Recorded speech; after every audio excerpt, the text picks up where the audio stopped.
ನಮಸ್ತೆ, ಅಶ್ವವೇಗ 24x7 ನ್ಯೂಸ್ಗೆ ಸ್ವಾಗತ. ನಾನು ರೇಣುಕಾ ಸುರೇಶ್. ವಿಶ್ವದ ಅತಿ ದೊಡ್ಡ ಕಟ್ಟಡ ಉದ್ಘಾಟಿಸಿದ ಪ್ರಧಾನಿ ಮೋದಿ.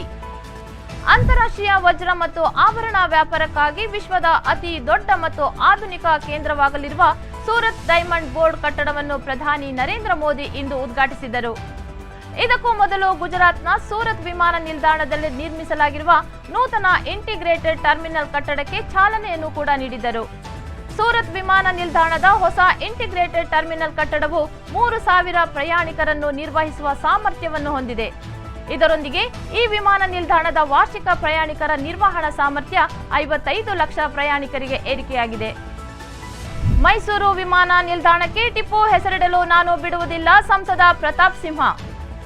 ಮೈಸೂರು ವಿಮಾನ ನಿಲ್ದಾಣಕ್ಕೆ ಟಿಪ್ಪು ಹೆಸರಿಡುವ ಬಗ್ಗೆ ಕಾಂಗ್ರೆಸ್ ಸರ್ಕಾರ ಚರ್ಚೆ ಶುರು ಮಾಡಿದೆ. ಆದರೆ ಇಂಥದೊಂದು ಚರ್ಚೆ ಮತ್ತು ಪ್ರಸ್ತಾವನೆ ಅಸಂಬದ್ಧ. ಯಾವುದೇ ಕಾರಣಕ್ಕೂ ಮೈಸೂರು ವಿಮಾನ ನಿಲ್ದಾಣಕ್ಕೆ ಟಿಪ್ಪು ಹೆಸರಿಡಲು ನಾನು ಬಿಡುವುದಿಲ್ಲ ಎಂದು ಮೈಸೂರು ಕೊಡಗು ಸಂಸದ ಪ್ರತಾಪ್ ಸಿಂಹ ತಿಳಿಸಿದ್ದಾರೆ.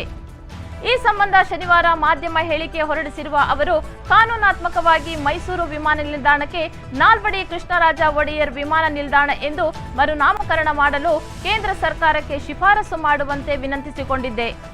ಇಂತಹ ಸಂದರ್ಭದಲ್ಲಿ ಮತ್ತೆ ರಾಜ್ಯ ಕಾಂಗ್ರೆಸ್ ಸರ್ಕಾರ ಟಿಪ್ಪು ಹೆಸರು ಪ್ರಸ್ತಾಪ ಮಾಡುತ್ತಿರುವುದು ಸರಿಯಲ್ಲ ಎಂದು ಹೇಳಿದ್ದಾರೆ. ಗದಗದಲ್ಲಿ ಸಿಎಂ ಸಿದ್ದರಾಮಯ್ಯ ಹೆಲಿಕಾಪ್ಟರ್ ಲ್ಯಾಂಡಿಂಗ್ನಲ್ಲಿ ಭಾರೀ ಗೊಂದಲ. ಸಿಎಂ ಸಿದ್ದರಾಮಯ್ಯ ಅವರು ಇಂದು ಗದಗ ಪ್ರವಾಸ ಕೈಗೊಂಡಿದ್ದು, ಈ ವೇಳೆ ಹೆಲಿಕಾಪ್ಟರ್ ಲ್ಯಾಂಡಿಂಗ್ ವೇಳೆ ಭಾರೀ ಗೊಂದಲವಾಗಿರುವ ಘಟನೆ ನಡೆದಿದೆ.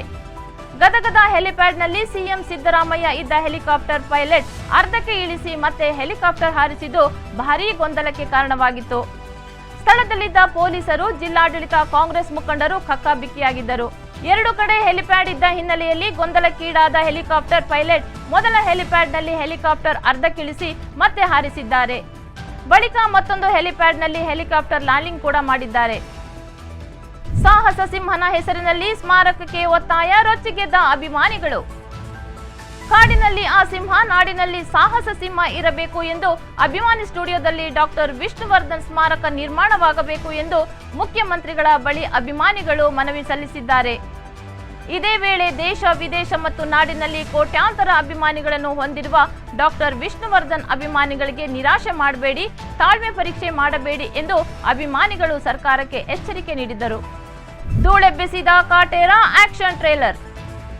ಸ್ಯಾಂಡಲ್ವುಡ್ ಚಾಲೆಂಜಿಂಗ್ ಸ್ಟಾರ್ ದರ್ಶನ್ ನಟನೆಯ ಬಹು ನಿರೀಕ್ಷಿತ ಕಾಟೇರ ಚಿತ್ರದ ಆಕ್ಷನ್ ಟ್ರೇಲರ್ ಡಿಸೆಂಬರ್ 16ರಂದು ರಿಲೀಸ್ ಆಗಿದ್ದು, ಇದನ್ನು ಹುಬ್ಬಳ್ಳಿಯಲ್ಲಿ ನಡೆದ ಸಿನಿಮಾದ ಟ್ರೈಲರ್ ಲಾಂಚ್ ಈವೆಂಟ್ನಲ್ಲಿ ಸಿಎಂ ಸಿದ್ದರಾಮಯ್ಯ ಚಿತ್ರತಂಡಕ್ಕೆ ಶುಭ ಕೋರಿ ಬಿಡುಗಡೆ ಮಾಡಿದ್ದಾರೆ.